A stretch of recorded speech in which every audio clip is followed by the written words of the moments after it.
भारत विकास परिषद के सभी सदस्यों को मैं मुबारकबाद पेश करता हूं कि आज का ये कवि सम्मेलन मुशायरा बड़ा कामयाब।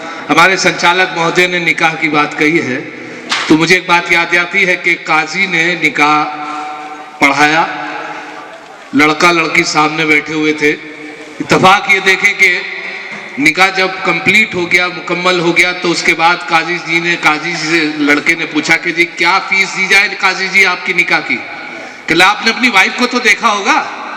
कहला जी। कहला आप उसकी सुंदरता के हिसाब से पैसे दे दो, जितनी वो खूबसूरत है उसके हिसाब से पैसे दे दो। तो वाकई उसने अपनी वाइफ को देखा था तो उसने सिर्फ 10 का नोट निकाल के उनको दे दिया। मायूस हुए काजी जी, लेकिन उन्होंने सोचा कि नहीं मेरी शर्त थी, तो काजी जी ने 10 का नोट रखा। इत्तेफाक देखे जब दोनों खड़े हुए तो लड़का आगे निकल गया, जैसे उनकी मैडम बैठी हुई थी खड़ी हुई तो उनका नकाब उठ गया, घूंघट उठ गया। तो उन्होंने काजी जी ने भी शक्ल देख ली, लड़का आगे निकला, उसे बोला बेटे इधर आओ। कहले जी कहले बाकी पैसे लेते जाओ।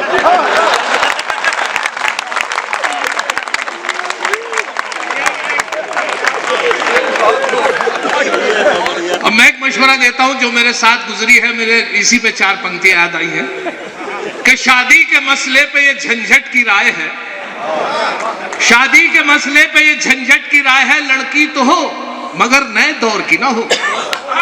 शादी के मसले पे ये झंझट की राय है, लड़की तो हो मगर नए दौर की ना हो। एक और बात का भी जरा रखना ये ख्याल हो, वो किसी भी गांव की बिजनौर की ना हो। बिजनौर की ना हो। मैं भुगत रहा हूं अभी तक। शादी के मसले पे झंझट की राय है, लड़की तो हो मगर नए दौर की ना हो। एक और बात का भी जरा रखना ये ख्याल हो, वो किसी भी गांव की बिजनौर की ना हो।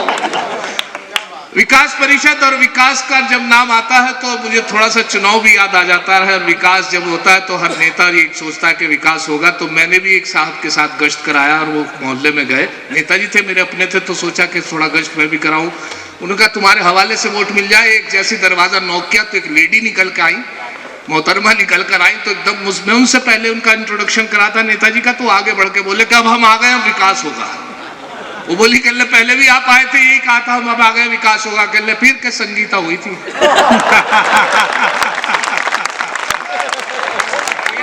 बहुत अच्छे।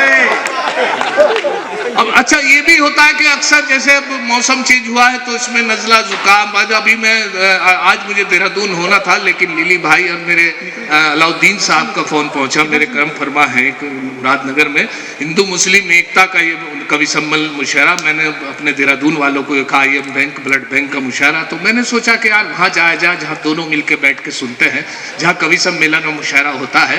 तो यहाँ से 4 पंक्तियाँ मैं अपनी पेश कर रहा हूँ कि मैं सज्जाद हूँ, और उसके बाद 4 पंक्तियाँ सुने कि देखकर जिसको सिहा रात भी शर्माती है, देखकर जिसको सिहा रात भी शर्माती है, छोकरी है वो जवां साल मेरे माली की। देखकर जिसको सिहा रात भी शर्माती है, छोकरी है वो जवां साल मेरे माली की। और वो सिहा फाम अंधेरे में जो आ जाए नजर, मैं मुसलमान भी कह उठता हूं जय काली की।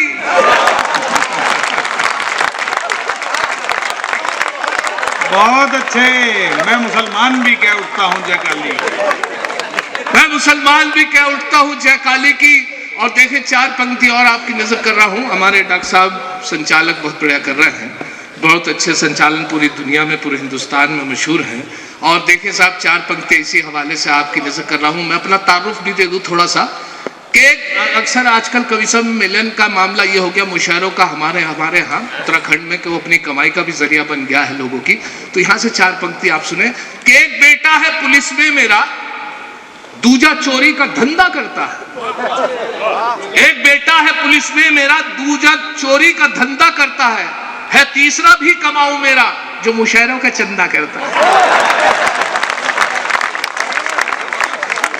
है तीसरा भी कमाऊं मेरा जो मुशायरे का चंदा करता है। और देखिए साहब अभी मिलन साहब ने बहुत अच्छे पाकिस्तान के हवाले से बहुत अच्छी आपको पंक्तियां अपने नज़्म और गज़ल सुनाई है। मैं यहाँ से अपना एक मतलब 2-3 शेर सुनाता हूँ कि पाक की हिंद से अदावत, जो कहते हैं लड़ाई झगड़े को और नाराजगी को कहते हैं अदावत, कि पाक की हिंद से अदावत हम है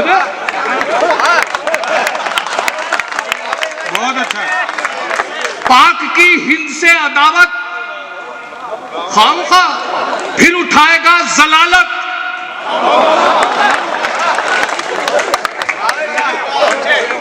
और एक और मशवरा इस शेर में मुलाजा करें कि बन के शायर बेसुरा और बेतुका, बन के शायर बेसुरा और बेतुका कर रहा है खुद को गारत।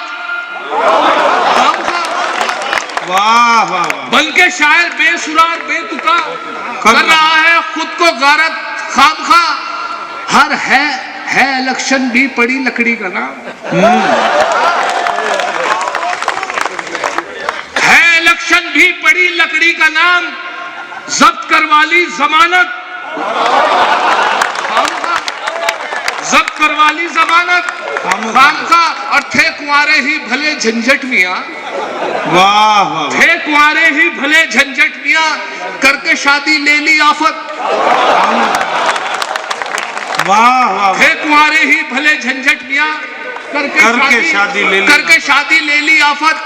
खामखा मेरा गला बैठ गया और अगले दिन दिल्ली कवि सम्मेलन में जाना था और परेशानी हुई कि गले से ही सारा काम कमाई और कारोबार है और इतना गला बैठा भी पिछले दिनों के परेशान। और रात को जब भी कोई दिक्कत परेशानी होती है तो अपनी वाइफ से शेयर करता आदमी। तो जब कोई ठीक नहीं हुआ किसी भी जरिए से, चाय की पत्ती का, गरारे, नमक, हालत ये हो गई कि रात को 1:30 बजे मुझे अपनी वाइफ को ही उठाना पड़ा। और मैंने उन वाइफ से मुझसे पूछा गला बैठ गया क्या करूं? उन्होंने देखा यार वाकई आवाज नहीं निकल रही है झंझट साहब की। तो उन्होंने मुझे मशवरा दिया कि बराबर हमारे डॉक्टर साहब का मकान था, तीसरा चौथा दरवाजा था। तो उन्होंने मशवरा दिया कि आप डॉक्टर साहब के मकान में जाइए, अपना ही है, ताल्लुकात, जान पहचान है, कोई ना कोई ट्रीटमेंट इस टाइम ऐसी गोली या ट्रीटमेंट मिल जाएगा जो आपको सुबह तक आराम हो जाए। उनकी बात मानी वाइफ की। मैं बाहर निकला, चौथा अंधेरा गली में 1:30 बजे रात के समय। और साहब मैंने चौथा दरवाजा जाके जैसे नॉक किया तो दरवाजे में डॉक्टर साहब नहीं आए, उनकी खूबसूरत बीवी ने दरवाजा खोला।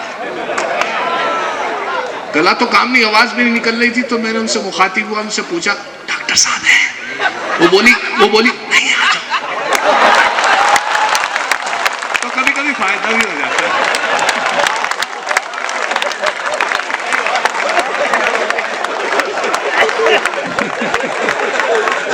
अब मुलायम अच्छा अभी कवि सम्मेलन में एक और झंझट बहुत अच्छा हुआ डॉक्टर साहब। हुआ ये कि साहब अभी एक हमारे यहाँ कवि सम्मेलन हुआ तो उसमें ये था कि बाहर फहरिस्त जो थी, वो जो लिस्ट थी शायरों की, उसमें बड़े लोग बैठे, बहुत लोग थे। तो उसमें ये बैन लगा दिया कि कोई मकामी कोई भी लोकल शायर या कवि नहीं पढ़ेगा, सब बाहर के शायर पढ़ेंगे, लोकल कोई नहीं पढ़ेगा। अब लोकल वालों को बड़ा एतराज हुआ, लेकिन फिर भी जो चेयरमैन साहब पैसा लगा रहे थे, उनका भतीजा था, वो थोड़ा बहुत शौक रखता था। तो भतीजे ने कहा अंकल मैं जरूर पढ़ूंगा उसमें शायर में। तो उनका पैसा लगा हुआ था। तो उन्होंने कन्वीनर को बुलाया, कहने लगे हमारा भतीजा जरूर पढ़ेगा। अब वो परेशान हो गए, कहने साहब ठीक है वो आपका भतीजा पढ़ेगा सिर्फ? कहने लगा हाँ वो पढ़ेगा। लेकिन वो शायर नहीं था तो उसने किसी की गजल लेके पूरे दिन उसे याद की। और याद जब की तो उसको कुछ याद हो गई, उसने पर्चे पे लिख ली कि जहाँ भूलूंगा पर्चा निकाल के देख लूंगा। इत्तेफाक देखे साहब मैं वहां था, देखे झंझट क्या। और मुझे मजा आया आप तक पहुंचा रहा हूँ। खासतौर से कि मिले जुले लोग हैं, मुस्लिम भी बैठे हुए, उनके लिए भी एक इंजॉय कर, आप लोग भी समझ जाएंगे। एक बहुत जनरली बात है जो मैं आपको सुना रहा हूँ। तो वो साहब उसने पर्चा जो था जिस पर गजल याद कर रहा था, वो कुछ याद हो गई, कुछ पर्चे का सहारा लेने के इरादे से जेब में रख लिया। इत्तेफाक देखे जब वो चेंज करके कपड़ा, जिस पैंट में पर्चा था वो खूंटी पे ही रह गई। अब वो इस भरोसे से आके खड़ा हो गया कि शायद मेरी जेब में है। मुशायरा के संचालक महोदय ने जैसे ही उनका नाम अनाउंस किया तो वो आके खड़ा हो गया। और पहला मिसरा जो था उसका पहला जो लाइन थी उसकी गजल की तो उसके याद थी, दूसरी भूल गया। उसने तलाक देगा, क्या कैफियत थी, क्या सिचुएशन उसकी थी। वो पहुंचा और माइक पे बोला कि जली शम्मा हुआ परवानों का खून, जली शम्मा हुआ परवानों का खून, जली शम्मा हुआ परवानों का खून, हुआ परवानों का खून, जली शम्मा हुआ परवानों का खून, इन्ना लिल्लाहि व इन्ना इलैहि राजिऊन।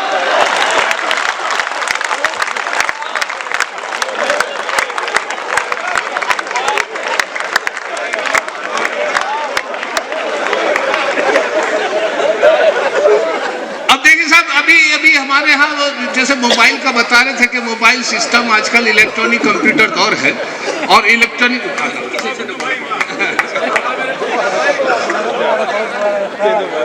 सर हाँ तो वो फरमाइश है, क्योंकि थोड़ा सा परेशानी दोबारा में आती है, लेकिन फिर भी मैं फरमाइश सराखों पर बुलाऊं कि जली शम्मा हुआ परवानों का खून, जली शम्मा हुआ परवानों का खून, जली शम्मा हुआ परवानों का खून, इन्ना लिल्लाहि व इन्ना इलैहि राजिऊन।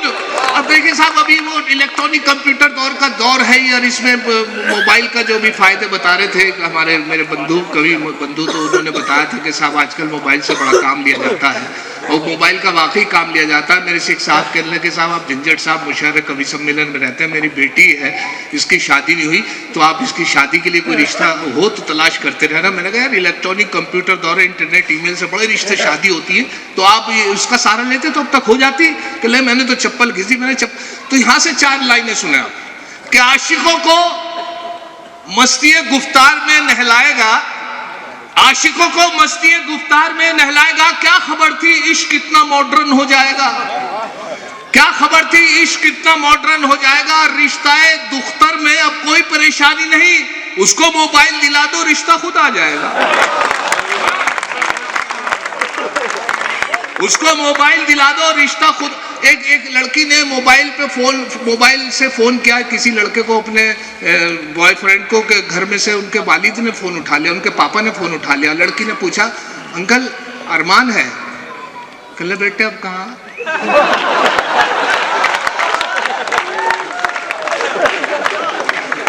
तेरे दीवाने कम रह गए, तेरे दीवाने कम रह गए, सिर्फ अब्बा और हम रह गए, तेरे दीवाने कम रह गए, सिर्फ अब्बा हम रह गए। और श्री लब का मजा ले रकीब, श्री लब का मजा ले रकीब, गाली खाने को हम रह गए, गाली खाने को हम रह गए। पास आओ ना झंझट के तुम, पास आओ ना झंझट के तुम, वलवले मिनिमम रह गए, पास आओ ना झंझट के तुम, वलवले मिनिमम रह गए। और देखे बारिश रुक गई हो तो मैं सुनाता रहूं।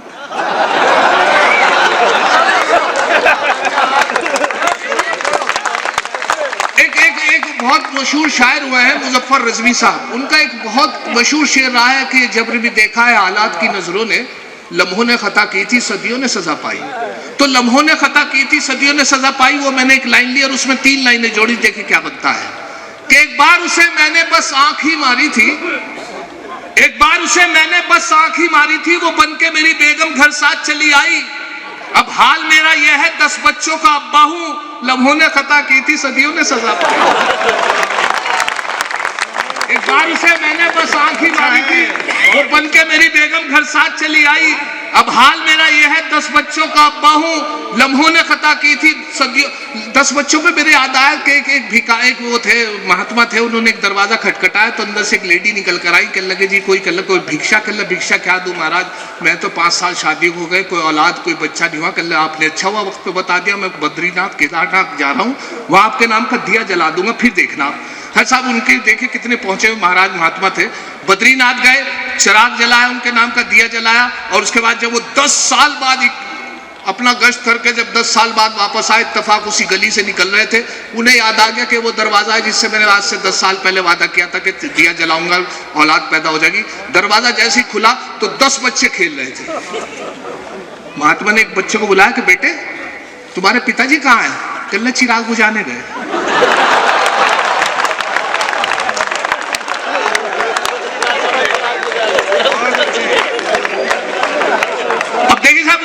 इसी एक बहुत पुरानी कहावत है, 100 सुनार की एक लुहार की, आप लोगों ने भी रोजमर्रा की जबान में सब जगह इस्तेमाल होती है, 100 सुनार की एक लुहार की। जब मैंने कहावत मुहावरा सुना तो उसमें 3 लाइनें मैंने जोड़ी, 3 पंक्तियां जोड़ी, देखिए क्या बनता है 100 सुनार की एक लुहार की। कि औलाद 101 थी जो एक लुहार की, बहुत अच्छे, औलाद 101 थी जो एक लुहार की, बीवी से बोले ये मेरी दौलत है प्यार की। औलाद 101 थी जो एक लुहार की, बीवी से बोले ये मेरी दौलत है प्यार की। बीवी का था जवाब अजी रहने दो मियां, इनमें है 100 सुनार की बस एक लुहार की।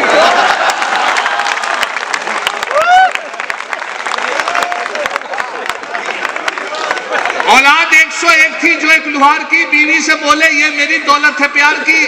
बीवी का था जवाब अजी रहने दो मियां, इनमें है 100 सुनार की, बस एक लुहार की। सास ने बहू से पूछा, कहने लगे बर्तन कैसे टूट गए?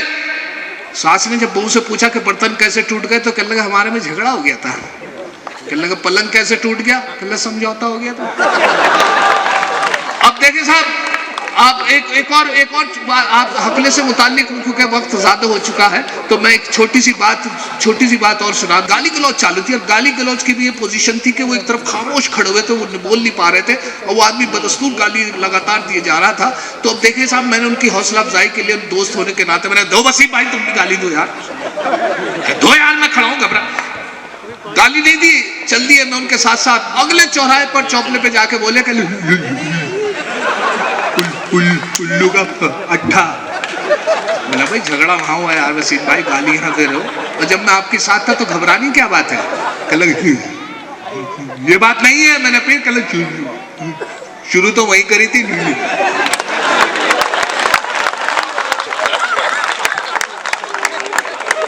अच्छा, एक साहब हकला के बोलते थे उनकी शादी हो गई, हकला के बोलते शादी हो गई। शादी की पहली रात जब अपनी वाइफ के पास पहुंचे तो लंबा सा घूंघट निकाले बैठी थी, वो पहुंचे उनके पास और उनको बैठने की इजाजत मांगने लगे। हकले थे बड़े परेशान, बड़ी मुश्किल से उनसे इजाजत मांग रहे हैं, कोई जवाब नहीं मिल रहा है, तो खुद ही बैठ गए। बैठने के बाद वो जो बड़ा सा घूंघट निकाले बैठी है, उसे हटाने के लिए कहने लगते हैं। अब देखिए क्या सिचुएशन है, करीब पहुंचे, अब बैठने की इजाजत मांगने लगे। उनसे पूछा कि अरे भाई तुम कहो तो बैठ जाओ, क्वेश्चन हुआ, फिर कोशिश करी, अरे भाई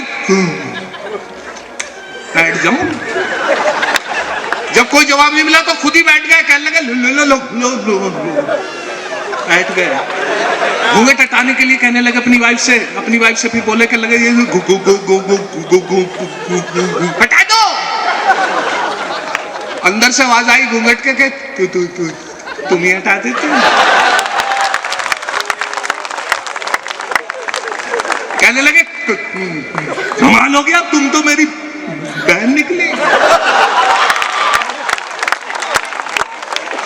अब ये जो मैंने दो ये जो सिचुएशन बनाई है, गजल सुनाने के लिए बनाई है। गजल ऐसी है कि मेरे एक दोस्त जो वसीम भाई, उन्होंने इश्क किया। अब गजल सुने आप, मतलब सुने। इश्क जो किया वो ऐसा था कि एक तरफा इश्क, उधर से कोई रिस्पॉन्स नहीं, सिर्फ एक तरफ से वसीम साहब की तरफ से इश्क। और उसके बाद जब मैंने देखा कि साहब इधर से कोई इश्क नहीं, तो वो मायूस फिर रहे हैं बहुत ज्यादा।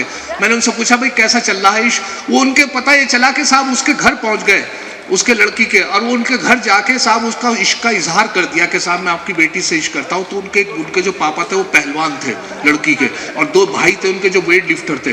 जब उनके सामने पता चला कि ये आदमी मेरी बेटी से, उन्होंने पिटाई जो की उनकी जमीन में लिटा के 1.5 घंटे तक मारा। थक गए मारते मारते, और एक तरफ खड़े हो गए। जब थक गए वो उठा, बड़ी मुश्किल से मेरा दोस्त उठ के उनके पास पहुंचा थक के, कहने लगे जी इसका मतलब मना समझो। अब देखिए साहब, उसके बाद वो मायूस 15 दिन के बाद मुझे मिले। 15 दिन बाद मैंने उनसे पूछा कि इश्क कैसा चल रहा है, तो उन्होंने मतला सुने आप जी, स्वागत। के मैंने पूछा, कहने लगी इज़ारे आरज़ू पे मैं पीटा गया, इज़ारे आरज़ू पे मैं पीटा गया अलग, और बालों का मेरे सर से सफाया हुआ। अब शेर सुने कि मत पूछिए कि कैसी क़यामत गुजर गई, मत पूछिए कि कैसी क़यामत गुजर गई, भाई जब उसका मुझको पकड़ ले गया अलग। मत पूछिए कि कैसी क़यामत गुजर गई, भाई अलग।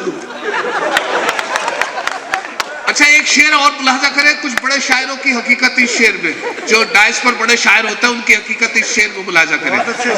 कि